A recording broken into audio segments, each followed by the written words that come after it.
أصعب شعور ممكن يحسه أي أب أو أم إن ابنهم يبدأ يسمع كلام أصحابه أكتر ما يسمع كلامهم هم. تقوله ذاكر ما يردش، لكن صاحبه يقوله تعالى نخرج يقوم فورا يخرج معاه. فتبدأ الأسئلة: هو ابني ما بقاش يحبني؟ هو أنا فقدت تأثيري عليه؟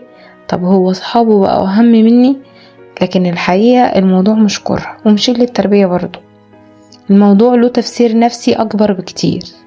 في مرحلة الطفولة الأهل بيكونوا المصدر الأول للأمان والمعلومات، لكن مع بداية سن أكبر خصوصا من سن 9 سنين وفوق المخ بيبدأ يدور على حاجة جديدة، حاجة اسمها الانتماء الاجتماعي. يعني الطفل يبدأ يسأل نفسه بدون ما يحس: أنا مين؟ وشبه مين؟ والناس شايفاني ازاي؟ عشان كده رأي الأصدقاء يبدأ يكبر جدا عنده.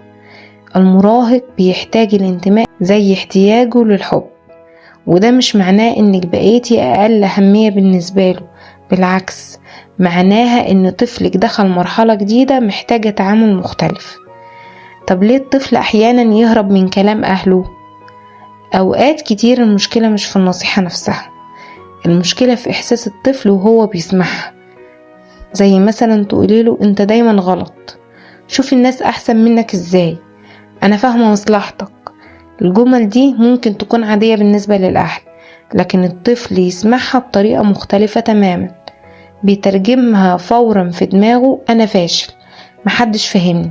وطبعا مع التكرار يبدأ يدور على مكان يحس فيه بالراحة النفسية. طب ليه الأصحاب تأثيرهم قوي جدا؟ الأصدقاء بالنسبة للمراهق مش مجرد تسلية، بيكونوا مساحة آمنة بدون أحكام، محدش بيقارنه بحد، ومحدش بيراقبه طول الوقت، وبرضه محدش بيفكره بأخطائه كل دقيقة. حتى لو الأصحاب غلط الطفل ممكن يتمسك بيهم، مش عشان هم أفضل، بس عشان بيحس معاهم بالقبول. الغلطة اللي بتبعد الطفل أكتر إن الأهل يخافوا. أكبر غلط يحصل لما الأهل يخافوا هو إنهم يحاولوا السيطرة الكاملة: مش هتشوف أصحابك تاني، هاخد منك الموبايل، انت اتغيرت. في اللحظة دي الطفل ما بيحسش ان هما بيقوموه خايفين على مصلحته، بيحس انه محاصر، ومع الوقت بدل ما يحكيلك الحقيقة هيبدأ يخبيها. طب ازاي تخلي ابنك يسمع كلامك مرة تانية؟ التأثير الحقيقي ما بيجيش بالخوف، العلاقة الطيبة معاه قبل النصيحة. لما الطفل يحس انك بتسمعيه بدون هجوم يبدأ يرجعلك بالتدريج. بدل ما تقوليله انت غلط قوليله احكيلي وجهة نظرك. بدل صحابك وحشين قوليله ايه اللي بتحبه فيهم.